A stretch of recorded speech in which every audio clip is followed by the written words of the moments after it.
What is happening, people, and welcome to today's video where I want to talk to you guys about the ever elusive and always confusing leg drive on the bench press. Now I know there's a lot of people out there trying to use leg drive on the bench press, but not much going on other than hip shooting up and looking like a desperate teenager, which is embarrassing. Now I have covered this topic ad nauseum in my bench help playlist, along with your setup, how wide your hands should be, how to lower this bar, the reps and sets. All of it is covered there, and I will leave a link to that in the description box down below, because if you need more information, go search those videos. It will tell you absolutely everything that you need to know. But today is just gonna be a quick down and dirty about how to get those legs involved in your bench. And the first thing that you're going to need to know is that you cannot get your legs utilized in the bench press if you're slipping around on the surface. Now, ideally you belong to some beautiful powerlifting gym where all the benches are amazing and you stick to them like pine tar. However, for the rest of us, you might need to utilize some other things. So I actually like to wrap some bands around the bench to get a little extra purchase. Or some people will use those kind of like sticky sheets for cabinets, like in your kitchen cabinets underneath the plates so they don't slide around. Those sheets, some people will just throw one of those in their gym bag and then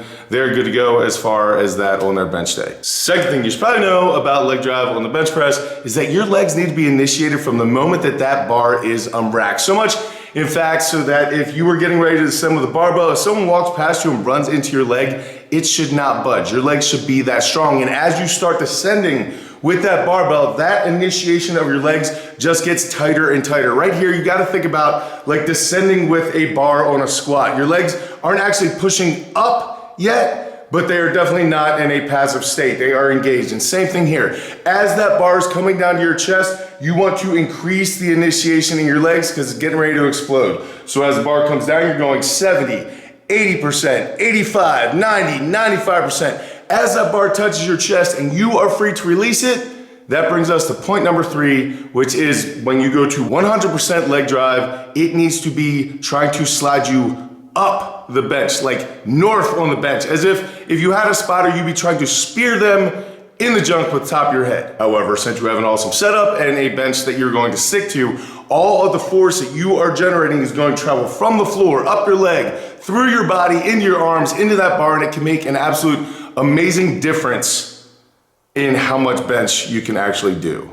Bench press weight, I guess. Smart. But finally, and probably the most frustrating part of this whole thing, is the fourth thing that you need to know about leg drive on the bench press, and that is it is all about timing, which means that you need reps and practice and practice and practice. And a lot of times if you do this incorrectly, it's gonna hurt your bench press, right? So it's not going to be encouraging all of the time. But if you do the reps and you get the practice in, you can actually get the timing of when you fire your legs, it sends a wave of power all the way up your body into that bar. You can talk about like immediately gaining 20 to a lot of weight extra onto your bench press that you did not have previously because you're literally using the other half of your body. But again, it's frustrating because it's about timing. So you have to practice reps and reps and reps and reps. All right, so there you guys go. You need to be able to stick to the bench. Your legs need to be initiated the entire time. When you go for 100% leg drive, you should be sliding north on the bench, not driving your hips upward like the desperate teenager.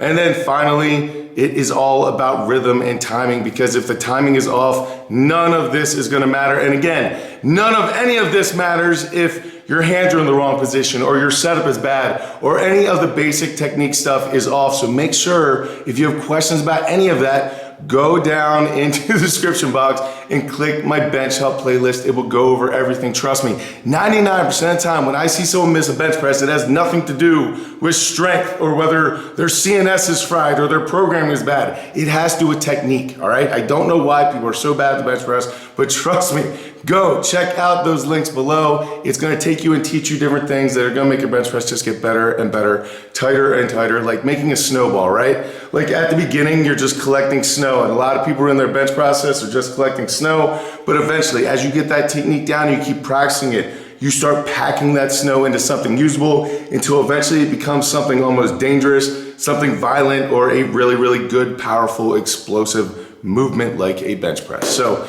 guys, I really, really hope that was helpful to so many of you. So many people ask me about what I don't understand how your legs are involved in the bench press, and hopefully this clears things up just a little bit. Again, other videos cover it much more in depth, but this is quick down and dirty. I thank you guys so much for the attention, the time, absolutely everything you do to help support the channel. I will catch up with you later in the week. Until I do go out to something amazing in my life, keep working hard, people. Be nice to each other.